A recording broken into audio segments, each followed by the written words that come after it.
Second charge, just couldn't catch him. What a spectacular weekend of pro mod racing so far. It's Steve Matuzik wrestled his way to another round victory.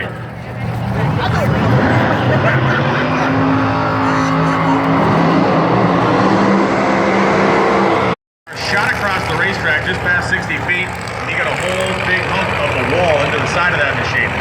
Worked on it basically 24/7 from Houston to this point, and he goes out and qualifies number 1, running 5:78 250, and he wins his first round matchup to find Doug Winters in the other lane. When you and I were growing up, Eric, before the turbos came onto the scene, this was really the matchup in Pro Modified. The blower guys, the nitrous guys, there was like hatred. You were either one or the other. The nitrous guys used to say the blower guys were lazy because they didn't have to, knock the pistons out of it every run. And Ricky's been there for all of it. He really is a veteran.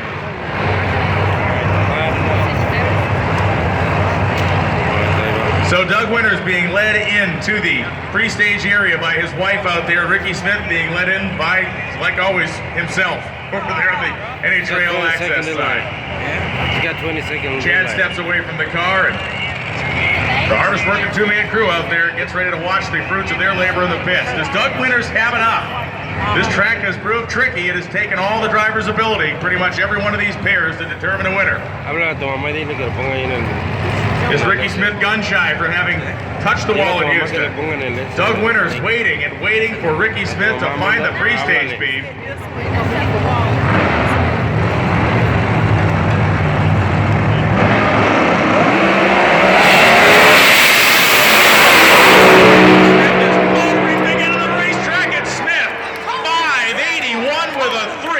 At 250 miles an hour, Doug Winters showed up with his game on 006 reaction time. The car goes 592 with a 3.240. Absolutely nothing wrong with anything Doug Winters did. It was just too much for him. Ricky Smith, a beautiful run. That was just a great run in Pro Mod. That was awesome. Awesome round. You can look down the Sunoco Vision screen. Smith had it by about 3/4 of a car length. And again, 250.78 miles an hour. What's the significance of that? Ricky Smith is the only guy to ever run 250 in a nitrous car, and now he pretty much does it every time he goes down the racetrack. Eric Dillard, thank you to you at Proline, and thanks to Fuel Tech as well for being the presenting sponsors of Pro Mod this weekend. And hey, if you're around, come back for the semifinals. We'll do it, man. Thank you. Bring your boy up here too if he's around. Yep. We'll let Anderson get up here on the mic. Thanks, Eric. We now move into Top Sportsman, the category that gave birth to Pro Modified. Going on about, 20-some years ago, almost 30 years ago now. ¿Qué dijo? Ya los vio.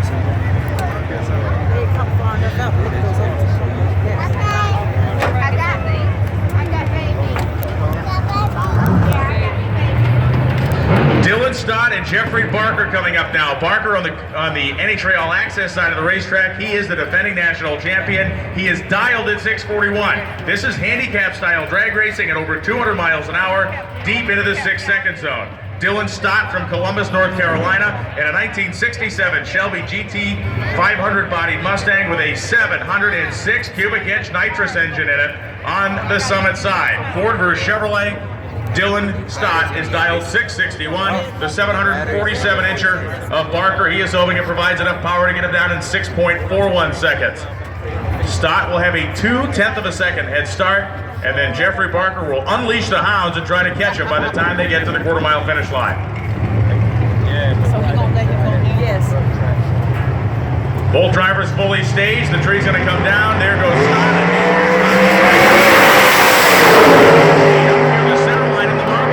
Barker's going to look over, and he is going to look over to see himself not run close enough to the number. Wow. Dylan Stott was 031 on the tree.